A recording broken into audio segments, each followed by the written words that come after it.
All right. Good morning, everybody. My name is Bruce Rosner. I'm president and co-founder of Green Life Tech Corporation, a company dedicated to preserving one of the most precious commodities on earth, fresh produce.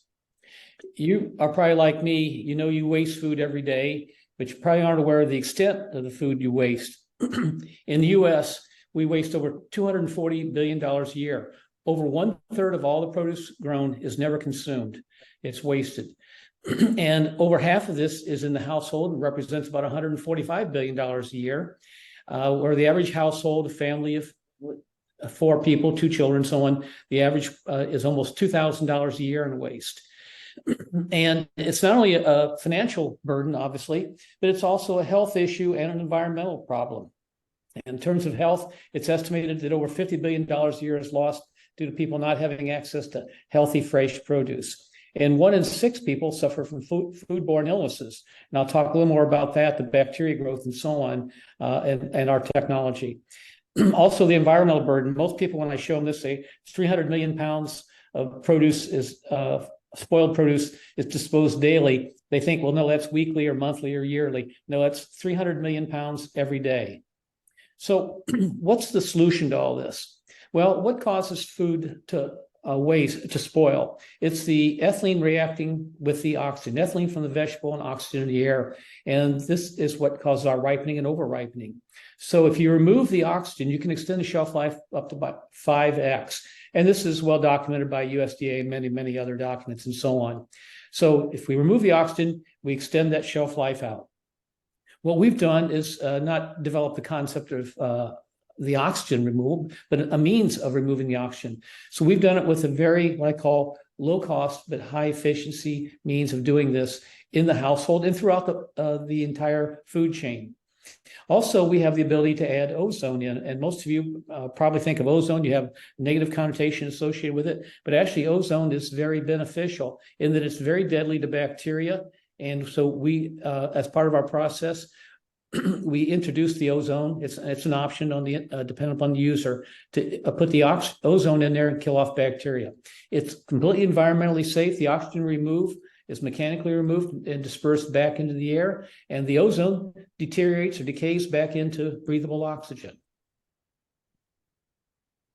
Our system, as shown here, is we call a Fresh Defend Home. It's a countertop unit, which you just open, put your produce inside, and close. Once you've done so, the air is circulated and the oxygen removed. So we go from 21% down. We can get as low as 0.1%. We don't go that low, but we can theoretically go that low. And we also have the ability to operate with external containers and wine bottles and so on. So we have accessories where you can connect to the unit and remove the oxygen from the wine bottle and so on. Again, extending out the shelf life of the produce. So those containers, if you want to put fruit in there, put them in the refrigerator. Obviously our Fresh Defend Home is a countertop, doesn't go in the refrigerator, but you can put items in the containers, put them in the refrigerator and extend their shelf life out. There's a gigantic market for this. If you look at the TAM, we're also looking at licensing this. We're in discussions right now, licensing it for the refrigerator. Obviously, the market's gigantic. It's $125 billion a year in refrigerator sales worldwide. And if we're looking at doing a licensing royalty basis on the refrigerator. For the Fresh Defend Home, we have been considering up until this point building it ourselves. I think we're taking a general turn from that. But again, this shows that the TAM here, just of U.S. households, appliances, over $44 billion a year. And we're looking at households that have disposable income. By that, I mean, we categorize that as over $100,000 a year in income for the Fresh Defend Home unit. So our current focus, as I mentioned, is the Fresh Defend Home, as well as licensing to the OEM. And like I say, we're transitioning right now, probably going more to licensing on the Fresh Defend Home, working with a third party. Long term, we have all kinds of applications available to us. Essentially, any hydrocarbon out there, whether it's food or flowers or anything like this, but any hydrocarbon deteriorates in the presence of oxygen. So if you can remove the oxygen, you can extend the shelf life out.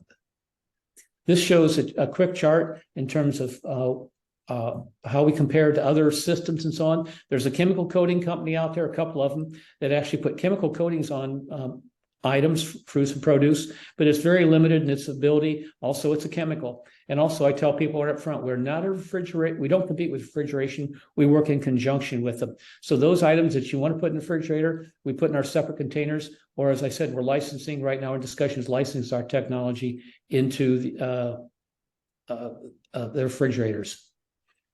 What we've done so far today, we've raised almost $300,000 in grants, equity over $350,000. We've filed 3 patents, 2 of which are international, and we have our trademarks. We did a showcase of our Fresh Defend Home in January of this year, and from that we were able to leverage that to further discussions with refrigerator OEMs, as I've mentioned. We've also done a successful Kickstarter, which was completed in May.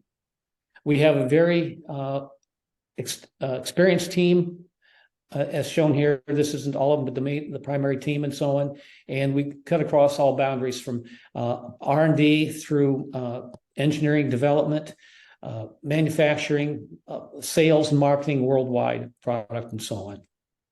And where we are today, we're looking presently for $2.5 million, which will get us through to profitability. And that's to build up our Fresh Defend Home, as well as to enter in discussions and develop the product for the refrigerator OEMs. So most of our money that's coming in actually goes into the manufacturing, as you can see here. Also, we have to allocate a large amount for marketing because our product is completely new and unique, and we feel we have to educate the communities out there as we're going to be selling this. We are planning on selling it B2C. Like I say, that's probably in transition right now, to be quite honest. So thank you for your time. I'd be happy to answer any questions you might have.